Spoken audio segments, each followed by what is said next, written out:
चल रही हैं pair of linear equation in two variables 10th class के लिए। जो पहला वीडियो हमारे पास था उसके अंदर में हमने डिफरेंट मेथड्स डिस्कस किए थे कि हमारे पास किसी भी pair of linear equation in two variables को किन किन तरीकों से सॉल्व कर सकते हैं।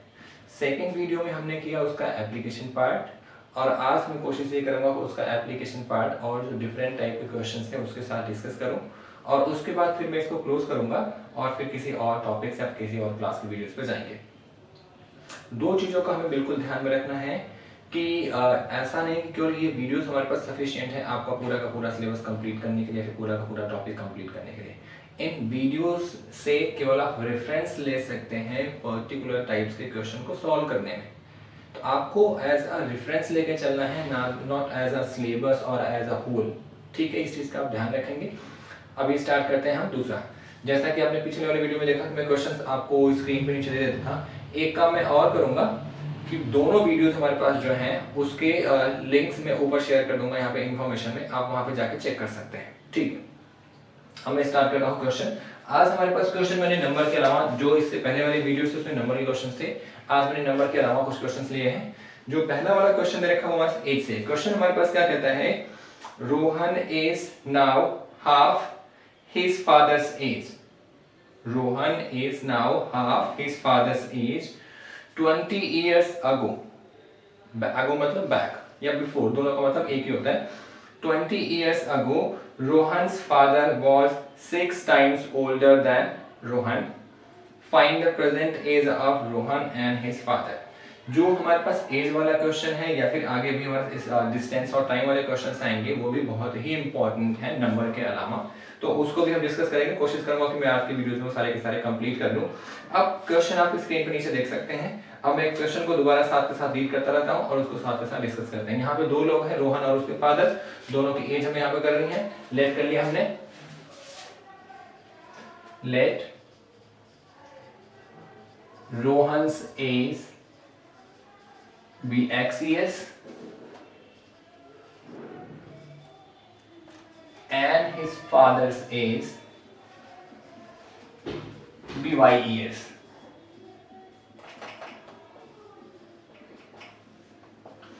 दो लोग हमारे पास है, रोहन और उसके फादर, तो दोनों की एज को हमें अलग अलग वेरिएबल्स में लेट करना है। हमने रोहन को x लेट कर लिया और उसके फादर को y लेट कर लिया।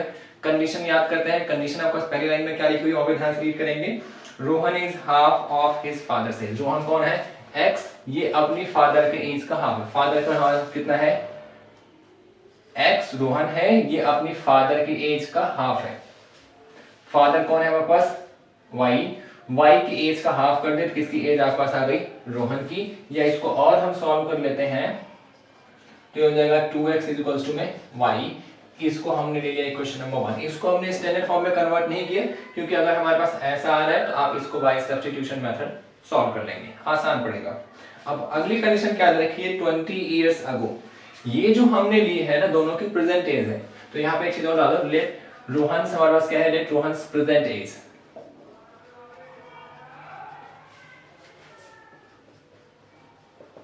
ठीक है, अब हम 20 इयर्स बैक में जाएंगे, तो जो उन लोगों की अभी की एज है ये 20 हमारे पास क्या हो जाएगी, कम। अब पास क्या हो जाएगा, लिखना पड़ेगा 20 इयर्स अगो। रोहन की एज कितनी हमारे पास हो जाएगी, Rohan will be x minus 20 years. Father से एज कितनी हो जाएगी, y माइनस 20 इयर्स। जो दोनों की अभी प्रेजेंट एज है x और y, दो की दोनों हमारे 20 साल पीछे जाएंगे, दोनों की एज हमारे पास 20 कम हो जाएगी। अब उसने क्या बोला है, his father was 6 times, उसका फादर कौन, y माइनस 6, ये इसकी एज का कितना था, 6 टाइम्स। मतलब क्या हुआ कि जो y माइनस 20 है, यहाँ पे हमारे पास क्या, अकॉर्डिंग टू क्वेश्चन क्या है कि जो y माइनस 20 है that is equals to 6 times of x minus 20। Rohan की एज का 6 टाइम्स है, तो रोहन की एज को 6 से मल्टीप्लाई कर देंगे, उसके फादर की एज आएगी। सॉल्व कर लेते हैं जरा इसको हम। y minus 20 is equals to में 6x माइनस का 120। हम इसको x में कन्वर्ट करना चाहें, हम इसको y में कन्वर्ट करना चाहें। अब यहाँ पे आपके पास क्या है, y किसके बराबर है, 2x को, तो आप इसको y को यहीं छोड़ दो, बाकी सब कुछ उठा के उधर कर लो। ये आपका हो जाएगा y is equals to 6x minus का 120 प्लस का 20, चूंकि यहाँ माइनस का था उस साइड जाएगा प्लस का हो जाएगा। That means y is equals to कितना पास 6x माइनस का 100, माइनस प्लस हमेशा माइनस, साइन किस करेगा बड़े नंबर का। ये आपके पास क्या हुई इक्वेशन नंबर 2।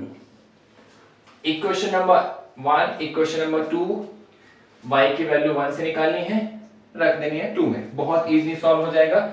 आपको क्या करना है, putting y from equation 1, y किसके इक्वल था 2x के, 2x इज इक्वल टू में 6x माइनस का 100।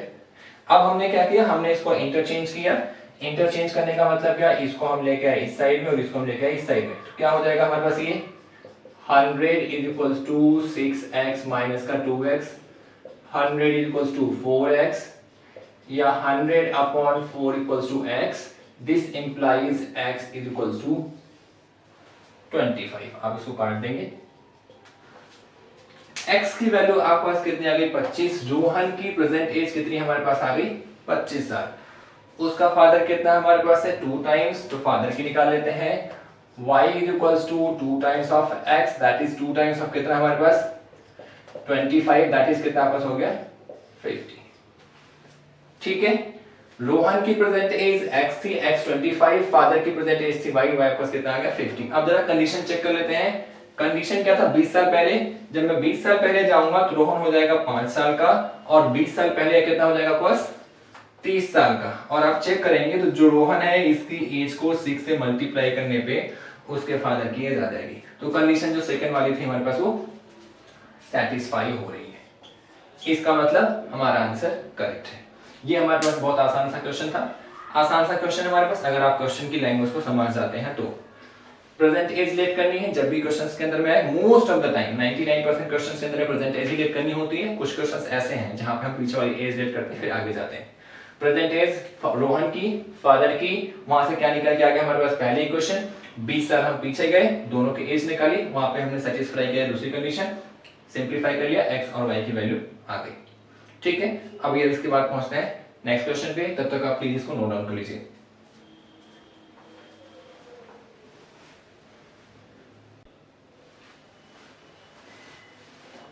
ठीक है, क्वेश्चन नंबर हमारे पास 5 हो गया था, 4 हमने इससे पहले वाली वीडियो में किया था, ये 5th था। अब हम पहुंचते हैं क्वेश्चन नंबर 6 पे, उसी एप्लीकेशन पार्ट का। क्वेश्चन नंबर 6 मैं फटाफट रीड कर लेता हूं ताकि आपका बहुत ज्यादा टाइम हमारे पास उसके अंदर में ना कंज्यूम हो। अभी इससे पहले हमने क्वेश्चन किया था किसके ऊपर में, एज के ऊपर में, अब हम करते हैं डिस्टेंस के ऊपर में। बहुत ध्यान से देखेंगे, क्वेश्चन में रीड करता हूं, आपकी स्क्रीन पे क्वेश्चन आ जाएगा सामने। क्वेश्चन हमारे पास है, उससे पहले मोस्ट इंपॉर्टेंट 4 मार्क्स लिख लेंगे प्लीज। दे रखा हमारे पास 2 places A and B are 80 kilometre from each other on a highway. Question ध्यान से रीड करेंगे। A can start from A and another from B at the same time। दो different लोग हमारे पास एक ही पॉइंट मतलब एक ही टाइम पे दो अलग अलग प्लेसेस से स्टार्ट करते हैं। If they move in the same direction they meet in 8 hours। अगर दोनों एक ही डायरेक्शन में जा रहे हैं, या ईस्ट का हो या वेस्ट का हो, अगर दो के दोनों ईस्ट में जा रहे हैं तो वो हमारे पास 8 hours में मीट करते हैं। आगे देखा कि if they move in opposite direction, कि एक ईस्ट की साइड को आ रहा है एक हमारा वेस्ट की साइड को आ रहा है, they move meet in 1 hour and 20 minutes। Find the speed of the cars. जो दोनों की कार्स हैं उनकी स्पीड निकालनी है। बहुत ध्यान से देखेंगे, क्वेश्चन को मैं दोबारा एक बार रीड करके फिर समझाने की कोशिश करता हूँ। क्वेश्चन सब कुछ किसी भी क्वेश्चन के अंदर में केवल और केवल उसकी लैंग्वेज हमारे पास समझने वाली बात है। अगर आपने लैंग्वेज समझ लिया तो क्वेश्चन में कुछ हमारे पास बचा ही नहीं है। क्वेश्चन आपको दे रखा है, उसको जरा मैं समझाने की कोशिश करता हूँ वन बाय वन ग्राफिकल तरीके से। ये हमारे पास पॉइंट ए हो गया, एक हमारे पास क्या है पॉइंट बी है। दो डिफरेंट लोग, एक हमारे पास ए से स्टार्ट करता है, एक बी से स्टार्ट करता है। अगर दोनों एक ही डायरेक्शन में जाते हैं तो उनको मिलने में लग जाता कितना हमारे पास 8 hours। लेकिन अगर ए हमारे पास इधर की साइड को जाता है और जो बी से आ रहा है वो इस साइड को आता है, दोनों कितने वेट करते हैं 1 hour और 20 minutes। ऑब्वियस सी बात है कि अगर हमारे पास ए से स्टार्ट करने वाला आदमी बी वाले मैन को कैच करता है 8 hours के अंदर में, इसका मतलब क्या हुआ कि जो ए वाला है इसकी स्पीड ज्यादा है, क्योंकि दोनों एक ही टाइम पे स्टार्ट कर रहे हैं, दोनों एक ही टाइम पे स्टार्ट कर रहे हैं। तो जितने टाइम में हमारे पास ये इसको मीट करेगा, 8 आर चले, 8 आर के बाद मिले, तो 8 आर में जितनी डिस्टेंस इतने इसने कवर की ए ने, ऑब्वियसली बात है बी ने कवर की होगी कम। अगर ये ज्यादा कवर करता तो ये कभी मिलते ही नहीं, जो दोनों के बीच की डिस्टेंस की वो हमारे पास बरकरार रहती। अगर दो चीजें एक ही स्पीड से आपके पास चलती रहेंगी, दोनों मिलेंगी नहीं, किसी एक की स्पीड कम या ज्यादा होगी हमारे पास तभी वो मिल पाएंगे। या तो ये कह सकते हैं कि 20 की स्पीड कम थी तब मिल जाएगा वो, या तो कहते हैं कि 1 की स्पीड ज्यादा तब वो उसको मिल जाएगा। एग्जैक्टली वही काम है, दोनों प्लेसेस के बीच की डिस्टेंस हमारे पास दे रखा है कितना, 80। ठीक है, ए और बी के बीच की डिस्टेंस हमारे पास कितनी है, 80 किलोमीटर। एक आदमी ए से स्टार्ट करता है, एक बी से स्टार्ट करता है, दोनों एक ही डायरेक्शन में जाते हैं तो वो 8 घंटे में मिलते हैं। जब अपोजिट में जाते हैं तो 1 आवर एंड 20 मिनट्स में मिल जाते हैं। ठीक है, अब जरा इसको हम डिकोड करते हैं एग्जैक्टली सॉल्यूशन के पार्ट में। ध्यान रखना हमारे पास क्या, हमें निकालनी है कार्स की स्पीड, तो ऑब्वियसली बात हम किसको लेट करेंगे, स्पीड को। हमने लेट किया, let the car from A has speed x kilometer per hour and from B has y kilometer per hour। ये चीजें आपको ध्यान में रखनी है, ठीक है ना। अब पहला हमारे पास क्या है कि दोनों 8 घंटे तक चलते हैं, तो कितना आएगा, in 8 hours from A कितनी डिस्टेंस कवर करेगा हमारे पास, स्पीड इनटू में टाइम इज इक्वल्स टू क्या हमारे पास डिस्टेंस, 9th क्लास में आपने पढ़ा था। तो क्या करेंगे, हमारे पास स्पीड कितनी है इसकी x, टाइम कितना हमारे पास 8, दैट इज 8x किलोमीटर। और जो हमारे पास कहां से जा रहा है, फ्रॉम B, ये कितनी डिस्टेंस कवर कर लेगा, y उसकी स्पीड है, टाइम इसके लिए उतना ही है, तो कितना पास आ जाएगा ये 8y। ये हमारे पास कितना 8x किलोमीटर और ये आपके पास कितना 8y किलोमीटर। अब ध्यान से समझते हैं इसके बाद कि बी वाले ने, जो बी वाला हमारे पास है, ए वाला इसको पकड़ लेता है। इसका मतलब कि ये जो 80 किलोमीटर पहले से चल रहा है उसने इतनी डिस्टेंस ज्यादा कवर की है। बी ने मान लो यहां तक जाने में कुछ डिस्टेंस कवर की है, वो डिस्टेंस वो कवर करेगा ही करेगा, प्लस उसने पहले से 80 डिस्टेंस जो हमारे पास किलोमीटर है वो वाली डिस्टेंस भी उसने कवर की। इसका मतलब कि जो एक्स वाले की डिस्टेंस है वो ज्यादा है, कितनी, 80। ठीक है, तो हम क्या लिखेंगे, अकॉर्डिंग टू क्वेश्चन कि जो 8x माइनस का 8y है ये किसके बराबर हमारे पास है, 80 के। ठीक है, अब जरा इसको हम 8 दोनों में से कॉमन निकाल के सिंप्लीफाई कर देते हैं, तो x माइनस वाई कितना पास आ जाएगा 10। इक्वेशन नंबर 1 दोबारा समझ लो, A से स्टार्ट करने वाला B वाले को हमारे पास पकड़ लेता है या मीट करता है, तो इसका मतलब A हमारे पास 80 किलोमीटर पहले से चल रहा है, तो उसने पहले तो 80 किलोमीटर की डिस्टेंस ये कवर की, फिर B ने जितना डिस्टेंस कवर किया था वो, इसका मतलब A वाले की डिस्टेंस हमारे पास 80 ज्यादा है। A की डिस्टेंस कितनी आई थी 8x, B की कितनी आपके पास आई थी 8y, तो 8x में से 8y को हम माइनस करेंगे तो 80 के इक्वल आएगा, 8 कॉमन निकाला, सिंपलीफाई कर दिया। सेकेंड पार्ट में क्या बोला है कि अगर वो दोनों एक ही डायरेक्शन में आते हैं तो 1 आवर एंड 20 मिनट्स में मीट कर लेते हैं। दोनों के लिए टाइम तो सेम रहेगा, पर इस बार दोनों की हमारे पास डिस्टेंसेस क्या आएंगी अलग अलग। इसको पहले हम जरा कन्वर्ट लेते हैं आर में, तो यहाँ पास कितना जाएगा 1 आवर प्लस 20 अपॉन में 60, कितना हो जाएगा ये 1 प्लस 1 अपॉन में 3, दैट इज 4 अपॉन में 3 आर। ठीक है ना, अब हमारे क्या है इन 8 आवर्स था, अब हम लिखेंगे इन 4 अपॉन 3 आवर्स। फ्रॉम ए से हमारे पास कितना कवर करेगा, फ्रॉम ए से जो जा रहा है वो कवर करेगा 4 अपॉन में 3x, और फ्रॉम बी से जो जा रहा है वो कितना करेगा 4 अपॉन में 3y। अब हमारे पास ये ए वाला बी वाला दोनों अगर हमारे पास मिलेंगे टोटल डिस्टेंस के बराबर डिस्टेंस रहेगी। ऐसा था नहीं कि उनके बीच की डिस्टेंस 80 है और दोनों ने 100 किलोमीटर कवर कर लिया हो, क्योंकि ऑन स्ट्रेट हाईवे हमारे पास स्ट्रेट रोड है, तो जो हमारे पास इसकी डिस्टेंस है और इसकी डिस्टेंस है दोनों मिलाकर आपको किसके इक्वल आएगा 80 के। अब हम जाएंगे यहाँ पे क्या, अकॉर्डिंग टू क्वेश्चन, क्या क्वेश्चन है हमारे पास है 4 अपॉन में 3x प्लस 4 अपॉन में 3y इक्वल्स टू 80। अब यहां से जब 4 अपॉन में 3 कॉमन निकालेंगे तो वहां पे जाके उल्टा हो जाएगा, ये हो जाएगा x plus y equals to 80 into में 3 अपॉन में 4 20 आपके पास कितना आ गया 60। इसका मतलब x प्लस वाई की वैल्यू कितनी आपके पास आ गई 60। Equation number 2। इक्वेशन नंबर 1 हमारे पास कितना है x minus y is equals to 10। 2 आपके पास कितना आ गया x plus y is equals to 60। बहुत आसान काम है, दोनों को क्या करना है हमें ऐड। क्यों ऐड करना है? क्योंकि हम इसको सॉल्व कर लेंगे एलिमिनेशन मेथड से। एलिमिनेशन मेथड के अंदर में अगर हमारे पास कोएफिशिएंट सेम टू सेम हो, साइन हमारे पास अपोजिट हो, तो हम उसको करते हैं ऐड। यहां पे आपके पास क्या आएगा adding equation 1 and 2, 2x plus का y और माइनस का y कैंसिल आउट हो जाएगा, x और x कितना हो जाएगा 2x, वहां पे कितना बचेगा हमारे पास 10 प्लस 60। तो 2x इज इक्वल्स टू में 70, x की वैल्यू आपको कितनी आ जाएगी 35। x की 35 आ गई, y माइनस करने पर 10 आ रहा, तो y की वैल्यू कितनी आपको आ जाएगी 35 माइनस का y इज इक्वल्स टू 10 और y is equals to 35 minus का 10 दैट इज इक्वल्स टू कितना 25। तो x हमारे पास आ गया 35 किलोमीटर पर आवर और y हमारे पास कितना आ गया 25 किलोमीटर पर आवर। ये है दोनों की हमारे पास इंडिविजुअल स्पीड्स। एक बार दोबारा समझने की कोशिश करते हैं। क्वेश्चन की स्टेटमेंट थी कि एक कार A से स्टार्ट करती है, एक कार B से स्टार्ट करती है, A और B के बीच डिस्टेंस कितनी हमारे पास है 80। जब दोनों एक ही डायरेक्शन में जाते हैं तो आधे घंटे में मिलते हैं, इसका मतलब A की डिस्टेंस ज्यादा आएगी, तो A की डिस्टेंस में से हमने B की डिस्टेंस को माइनस किया और कितना रख लिया हमने 80 के बराबर। जब दोनों अपोजिट में जाएंगे तो दोनों की डिस्टेंस को हम प्लस करेंगे, किसके बराबर रखेंगे 80 से। पहली इक्वेशन यहां से आई, दूसरी इक्वेशन यहां की आई, उसको हमने सॉल्व कर लिया किससे एलिमिनेशन मेथड से। x की वैल्यू आपका आ गई, y की वैल्यू आ गई। आपको क्रॉस चेक करना है तो आप क्रॉस चेक कर सकते हैं इसके अंदर पुट करके। 8 घंटे में ये हमारे पास कितना चलेगा 8 घंटे में इसकी डिस्टेंस कितनी हमारे पास आएगी,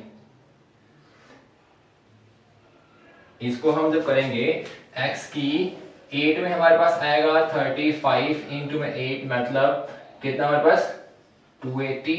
ये y कवर करेगा आपके पास कितना 200। दोनों के बीच का गैप कितना हमारे पास है 80 का। अपना आंसर क्रॉस चेक आप आराम से कर सकते हैं। ठीक है, एक क्वेश्चन हमारे पास और बचता भी हमारे पास upstream and downstream का, इसी वाली तरीके से। उसके अंदर बोर्ड का थोड़ा स्पेस ज्यादा चाहिए, इसलिए इसको साफ करना पड़ेगा हमें। तब तक आप प्लीज इसको नोट कर लें, फिर हम अगले क्वेश्चन पहुंचते हैं।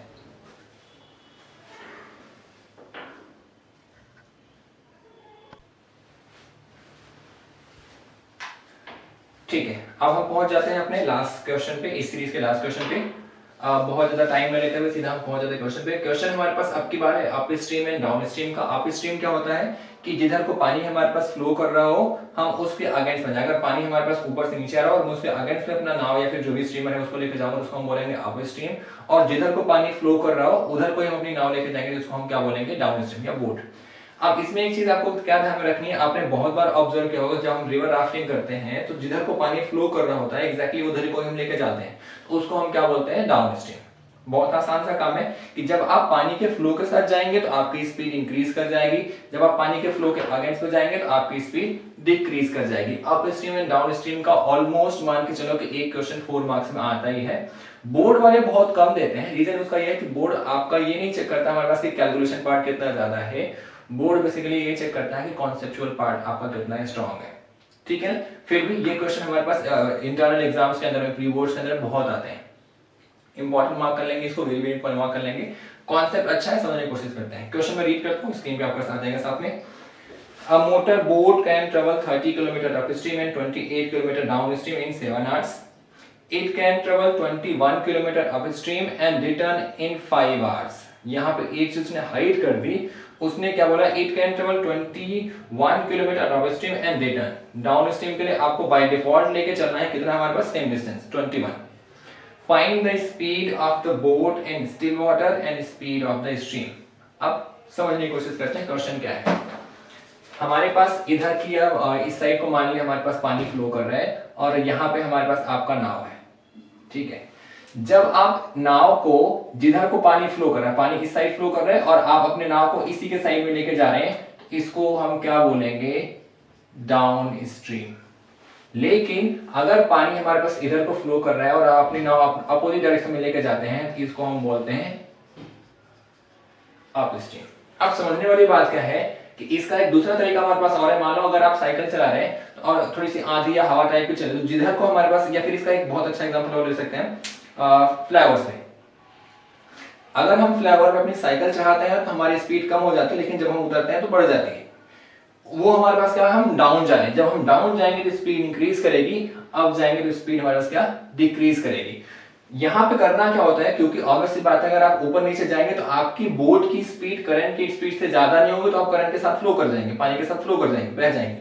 तो इसका मतलब आपकी स्पीड, इसका मतलब जो बोट की स्पीड है, अगर आपने उसको x लेट कर रखा है, करंट की स्पीड को आपने y लेट कर रखा है, तो x हमेशा बढ़ाएगा किससे, y से। मतलब आपकी स्पीड, बोट की स्पीड हमेशा ज्यादा होगी किससे, हमारे पास करंट की स्पीड से, अदरवाइज आप पानी के साथ बह जाएंगे। ठीक है, जब हम जाएंगे डाउन स्ट्रीम, तो जिधर को हमारे पास पानी जा रहा है उधर को वापस आपका जा रहा है, तो डाउन स्ट्रीम में स्पीड हमेशा क्या हो जाती है, दोनों की प्लस। जब हम जाते हैं अप स्ट्रीम में, तो बोट की स्पीड में से करंट की स्पीड को हम करते हैं माइनस, तो वहां पर आपका कितना जाएगा, x minus y. Downstream में हमेशा हम प्लस में लेके चलते हैं, अप स्ट्रीम में हमेशा हम लेके चलते हैं माइनस। प्लस में यहाँ तो किसी को लगे तो कोई फर्क नहीं पड़ेगा, पर माइनस में हमेशा बोट की स्पीड में से आपको माइनस करना है करंट। ये हमारे पास बोट की स्पीड है और ये हमारे पास करंट की स्पीड है, या फिर हम कह सकते हैं इसको स्ट्रीम की स्पीड है। ठीक है ना, ये चीज ध्यान में रखेंगे तो कभी भी ऐसे क्वेश्चन में प्रॉब्लम नहीं आएगी। ठीक है, ये कॉन्सेप्ट था, आप समझ गए। अब जब मैं क्वेश्चन को सॉल्व करने की कोशिश करता हूं ताकि आप अच्छे से इसको समझ जाएं। पहले हमें क्या करना है, लेट करना है। थोड़ा सा क्वेश्चन बड़ा है इसलिए आपको डिवाइड कर लेते हैं अलग अलग पार्ट में। यहाँ पे आपको क्या चीज ध्यान में रखनी है, दो अलग अलग चीजों की स्पीड आपको निकालनी है, करंट की निकालनी है और बोट की निकालनी है। पहले हम लेट कर लेते हैं, let the speed of boat is x kilometre per our and the speed of stream is y kilometre per our. By default आपको मालूम है, मैंने समझाया था कि जो x है वो ऑब्वियस सी बात है y से आपस बढ़ाएगा। तो हम जब यहां पे निकालेंगे अप स्ट्रीम स्पीड, वो हमारे पास आएगा x माइनस का y किलोमीटर पर आवर, और जब हम निकालेंगे डाउन स्ट्रीम स्पीड तो ये हमारा कितना आएगा, x plus y kilometre per hour. ये चीज हमेशा ध्यान में रखना, ये कोई क्वेश्चन नहीं है, ये बस कल समझने के लिए। अब हम पहुंचते हैं क्वेश्चन पे।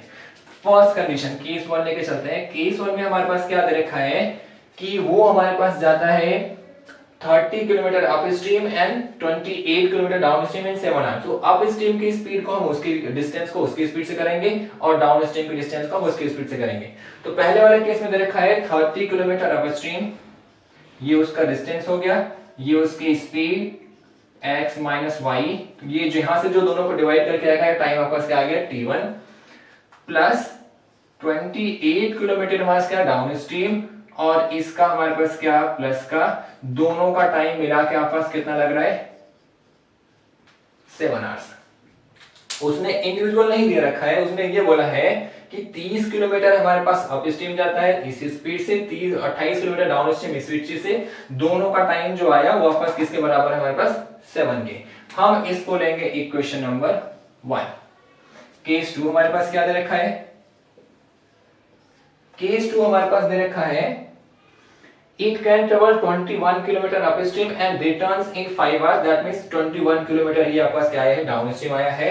तो 21 किलोमीटर ये जाएगा अप स्ट्रीम प्लस कितना हमारे पास 21 किलोमीटर डाउन स्ट्रीम, और इसको टोटल कितना लगता है 5 आवर्स। ये हो गया आपका क्या इक्वेशन नंबर 2। ये जो हमारे पास है ये डायरेक्टली लीनियर इक्वेशंस में नहीं होता, इसको हम बोलते हैं equations reducible to linear form. कई बार इसको ये भी बोला जाता है equation reducible to linear form, क्योंकि अभी यहाँ पे जो पावर है ना नीचे ये दोनों डिवाइड में है, अभी पावर कितनी हमारे की माइनस में, अभी लीनियर हमारे नहीं है, अभी पावर माइनस की 1 है। इसको हम पहले लीनियर में रिड्यूस करते हैं। अब इसके बाद आपको क्या करना है, लेट करना है, या फिर कह सकते हैं हमने पुट किया, put 1 upon x minus y equals to p और 1 upon x plus y equals to q। जहां जहां पे 1 में x माइनस वाई होगा उसको हम p लिख देंगे, जहां जहां पे 1 में x प्लस वाई होगा उसको हम क्या लिख देंगे q। तो अब ये जो हमारे पास ये वाली इक्वेशन है ये रिड्यूस हो जाएगी 30p plus 28q equals to 7। इसको हमने नाम दे दिया थर्ड इक्वेशन, और इसको जब मैं कन्वर्ट करूंगा इस वाली इक्वेशन को तो जाएगा 21p plus 21q equals to 5।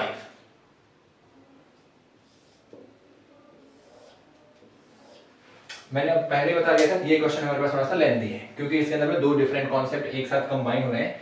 अब यहां तक की चीज मेरे ख्याल से आपको क्लियर होगी, नहीं होगी तो यहीं पे रोको, एक बार पीछे रिवाइंड कर लो उसको, ठीक है ना। दोबारा मैं एक्सप्लेन कर देता हूं फटाफट। बोर्ड की स्पीड लेट की x, स्ट्रीम की y, आप स्ट्रीम में बोर्ड के में से करंट की स्पीड को माइनस, डाउन स्ट्रीम में प्लस कर दो। जब हम जाएंगे अप स्ट्रीम की डिस्टेंस उसकी स्पीड, y डाउन स्ट्रीम की डिस्टेंस उसकी स्पीड, टोटल टाइम कितना होगा 7 पहला वाला केस। दूसरा वाला केस यहाँ पे हमने सब्स्टिट्यूट कर दिया 1 में x माइनस वाई को p, 1 में x प्लस वाई को q, दोनों को हमने इसके अंदर में रिप्लेस कर दिया। इक्वेशन हमारी बन गई 30p plus 21q equals to 7, 21 plus 21q equals to 5। अब इन दोनों इक्वेशंस को आपको सॉल्व करना है किसी भी तरीके से। किसी भी तरीके का मतलब क्या, हमारे पास एलिमिनेशन, सब्स्टिट्यूशन, क्रॉस मल्टीप्लिकेशन या फिर ग्राफिकल। आपको बस P और Q के आंसर से मतलब है। जब P और Q आ जाएगा पुट करके हम क्या निकालेंगे x और y की, क्योंकि अल्टीमेटली आपको x और y ही चाहिए। जो मेन क्वेश्चन का हमारे पास है वो आपसे x और y की वैल्यू पूछ रहे हैं, ना कि P और Q की वैल्यू पूछ रहे हैं, क्योंकि उसने पूछा find the speed of boat and stream. अब यहाँ पे सॉल्व करने के लिए हमारे पास क्या है, एलिमिनेशन मेथड लगाना ज्यादा आसान है, क्योंकि इन दोनों का हम निकाल लेंगे एलसीएम और उसको हम कर लेंगे सिंप्लीफाई। जरा निकालते हैं 28। एक काम आप यहाँ पे और कर सकते थे, या तो इसको डिवाइड कर लेते हैं 7 से, 7 सब में कॉमन है 7 से डिवाइड करते, आसान तो हो जाता पर थोड़ा सा कॉम्प्लिकेशंस भी आता, उससे बचने के लिए डायरेक्टली हम निकाल लेते हैं यहाँ पे 21, 28 और 21 का हम निकाल लेते हैं एलसीएम। एलसीएम आपने निकाला होगा छठी सातवीं आठवीं क्लास में, वही काम यहाँ पे करना है। पहले हम क्या करते हैं, प्राइम नंबर से जाते हैं। 2 हमारे पास, 2 से जाकर कितना आपके पास ये 14, ये 21 एज इट इज। फिर 2 से जाएगा आपके पास कितना, ये 7, 21 एज इट इज। फिर आपके पास कितना जाएगा 3 से 7 एज इट इज 7। फिर आपके पास किससे जाएगा ये 7 से, कितना आपके पास आ गया 1 और 1। इसको हमने कर दिया सिंप्लीफाई, 4, 12 कितना हमारे पास 7, 84, मतलब 28 और 21 का एलसीएम आपको कितना आ गया 84। अब जरा इसको हम सॉल्व कर लेते हैं। आपको इसको भी 84 बनाना है, इसको भी 84 बनाना है। किसको, जो दोनों के हमने एलसीएम निकाले हैं। इसको हमारे पास बनाने के लिए हम पूरे को मल्टीप्लाई करेंगे 3 से, पूरी क्वेश्चन को। इसको करने के लिए हम करेंगे पूरे को 4 से।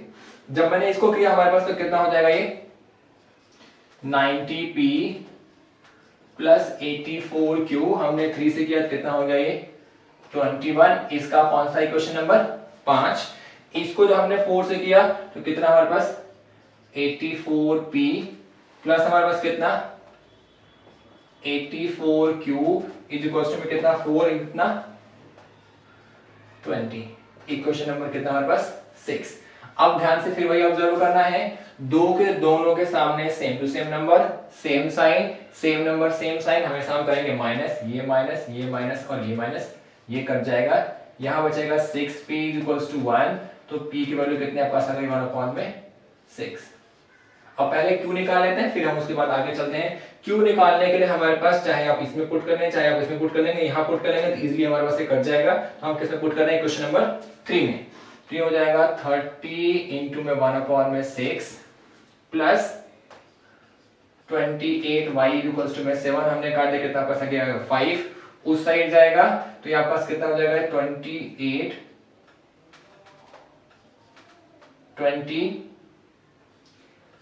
q इक्वल्स टू में 7 माइनस 5 दैट इज 2। तो q की वैल्यू कितनी आ गई 2/28 दैट इज 1/14। p हमारे पास 1/6 आया था, q आपका कितना आ गया 1/14। पर ये हमारे पास आंसर नहीं है, ये p और q वैल्यू किसकी है हमारे पास, जो आपने यहाँ पे सब्स्टिट्यूट किया था। अब फिर से चलते हैं, p किसके इक्वल था 1/x minus y equals to में 1/6 और 1/x plus y equals to 1/14। अब हम इसको रेसिप्रोकल कर सकते हैं। तो जब हमने रेसिप्रोकल किया तो x माइनस वाई की वैल्यू आ गई 6 और x प्लस वाई की वैल्यू कितनी आ गई 14। बहुत आसान हमारे पास बन गया है। अगेन हमारे पास दोनों के सामने सेम टू सेम साइन, हमने इसको ऐड कर दिया। इसका नाम अगर देना चाहते हैं तो ये हमारे पास इक्वेशन कौन सा हो गया 7 और ये कौन सा हो गया बस 8।